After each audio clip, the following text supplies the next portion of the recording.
अस्सलाम वालेकुम दोस्तों। तो अहमद और उसके नाना लंच पे गए। अब अहमद के नाना ने उसे कहा कि बेटा, मैं तुम्हें लंच के बाद कुछ ऐसी बातें बताऊंगा जो तुम्हारे पर्सनल, बिजनेस और प्रोफेशनल लाइफ में तुम्हें बहुत ज़्यादा हेल्प आउट करेंगी। तो लंच के बाद अहमद ने कहा, जी नाना, मुझे वो बातें बताएं। तो नाना ने कहा कि बेटा, मुझे एक चीज़ बताओ, जब तुम किसी महफिल में जाते हो, किसी गैदरिंग में जाते हो, तो जब तुम्हें कोई तुम्हारे नाम से बुलाए तब ज़्यादा अच्छा लगता है या बिना नाम के? तो अहमद ने कहा कि नाना, जब मुझे कोई नाम से बुलाएगा तो मुझे ज़्यादा अच्छा लगेगा, मुझे ये फील होगा जैसे मैं उसकी लाइफ में कोई वैल्यू रखता हूँ। तो नाना ने कहा, बेटा टिप नंबर 1, जब भी किसी को बुलाना तो हमेशा उसका नाम लेके बुलाना, ताकि उस बंदे को आपके साथ एक बिलोंगिंगनेस की जो है वो फीलिंग्स आएंगी। अगर वो तुमसे उम्र में तुमसे छोटा या तुमसे बराबर हो तो तुम उसके नाम से पुकारना, लेकिन अहमद, अगर वो तुमसे बड़ा हो तो तुम उसको उसके ओहदे से बुलाना, क्योंकि जो लोग अपने ओहदे से या अपने नाम से मोहब्बत रखते हैं वो शायद कम ही रखते हैं। जैसे अगर तुम किसी डॉक्टर के पास जाओगे तो तुम उसे डॉक्टर साहब कह के बुलाओगे तो उसको खुशी होगी। इसी तरह से जब तुम किसी वकील के पास जाओगे तो तुम उसे वकील साहब कहोगे तो उसे खुशी होगी। और इसी तरह से अगर तुम किसी हम उम्र या उम्र से कम से किसी के साथ मिलोगे और उसको उसके नाम से पुकारोगे तो उसको भी उस चीज़ की खुशी होगी, क्योंकि हर कोई अहमद अपने नाम के साथ बहुत ज़्यादा मोहब्बत करता है। लोगों ने, तुमने देखा होगा कि लोगों ने बहुत बड़ी बड़ी कंपनीज अपने नाम पर बनाई होती हैं। तो टिप नंबर 1 है कि बेटा, जब भी किसी से मिलना है अहमद, तो आपने उसको उसके नाम के साथ या उसको उसके ओहदे के साथ बुलाना है।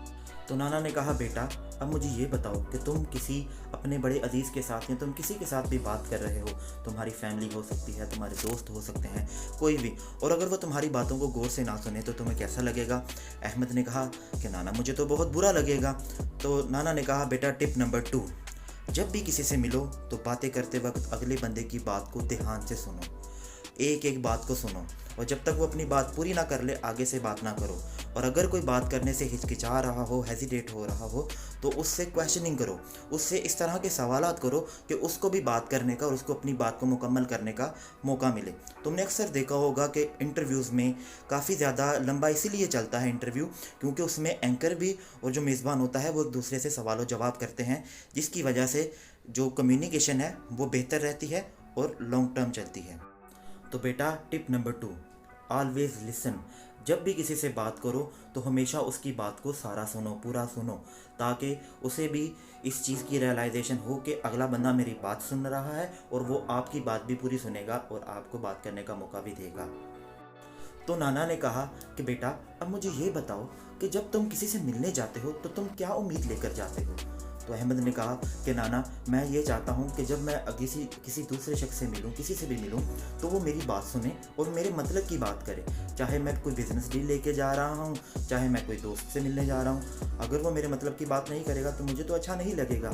तो नाना ने कहा, बेटा टिप नंबर 3, जब भी किसी से मिलने जाओ तो रिसर्च करके जाओ कि उस बंदे का इंटरेस्ट किस चीज़ में है। तुम किसी के साथ उसके इंटरेस्ट के बगैर बात करोगे, इंटरेस्ट से बाहर बात करोगे, तो वो तुम्हारी बात को बिल्कुल भी नहीं सुनेगा। तुम किसी बिजनेसमैन के साथ जाके तुम स्पोर्ट्स की बातें करो और वो उसका इंटरेस्ट ना हो तो वो तुम्हारी बात नहीं सुनेगा। तुम किसी डॉक्टर के साथ पास जाके कंस्ट्रक्शन की बातें करोगे तो वो उसको समझ में नहीं आएंगी। तो बेटा टिप नंबर 3 याद रखो, हमेशा अगले बंदे का इंटरेस्ट समझकर, रिसर्च करके और फिर जाओ और फिर उसके मुतालिक अपनी बातें करो।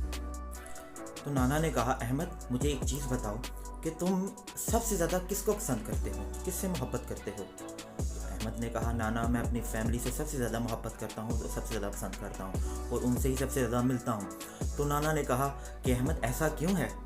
तो अहमद ने कहा कि नाना, क्योंकि वो मेरे लिए बड़े ज़रूरी हैं, मैं उनके बगैर नहीं रह सकता, वो मेरी ज़िंदगी में बहुत ज़्यादा अहमियत रखते हैं और वैल्यू ऐड करते हैं, मैं भी उनकी ज़िंदगी में बहुत ज़्यादा अहमियत रखता हूँ। तो नाना ने कहा, बेटा टिप नंबर 4, जब भी तुम किसी से मिलो तो उसके काम की तारीफ़ करो, उसको ये रियलाइज़ करवाओ कि वो कितना अच्छा काम कर रहा है और वो उसका मिलना, उसका तुमसे ताल्लुक़ होना कितना ज़रूरी है तुम्हारे लिए। तो अपनी वैल्यू, उसकी वैल्यू को अपनी वैल्यू के साथ अटैच करो, ताकि उसको ये रियलाइज़ हो कि मैं कितना अहम हूँ तुम्हारे लिए। तो नाना जी ने कहा, बेटा मैंने तुम्हें 4 बातें बताई हैं, तो अगर तुम इन 4 बातों पे अमल करोगे तो चाहे तुम्हारी प्रोफेशनल लाइफ हो, पर्सनल लाइफ हो या सोशल लाइफ हो, तुम मार नहीं खाओगे। नंबर 1 टिप, बेटा जब भी किसी से मिलो तो उसको उसके नाम या उसके ओहदे से पुकारो। टिप नंबर 2, बेटा जब भी किसी से बात करो तो हमेशा सबसे पहले सुनो गौर से, उसके बाद अपनी बात करो। टिप नंबर 3, बेटा जब भी किसी से मिलने जाओ तो उसके बारे में इंफॉर्मेशन ज़रूर इकट्ठी कर लो, ताकि तुम्हें पता लगे कि तुमने किस बारे में बात करके उसका इंटरेस्ट डेवलप करना है। टिप नंबर 4, बेटा जो भी तुम्हारी ज़िंदगी में तुम्हारे साथ जुड़े हुए लोग हैं उनको ये चीज़ ज़रूर रियलाइज़ करवाओ कि वो तुम्हारी ज़िंदगी में कितनी अहमियत रखते हैं, ताकि उनको एक सेंस ऑफ बिलोंगिंगनेस आए। सो गाइस, अगर आप लोगों को इस कन्वर्सेशन से कुछ सीखने को मिला हो तो इस वीडियो को ज़रूर लाइक करिएगा और कमेंट सेक्शन में मुझे ज़रूर बताइएगा। और अगर आप चैनल पर नए हैं तो चैनल को सब्सक्राइब करना मत भूलिएगा और बेल आइकन का बटन दबाइएगा। इस वीडियो के लिए इतना ही, अगली वीडियो के साथ दोबारा मिलेंगे। अल्लाह हाफिज़।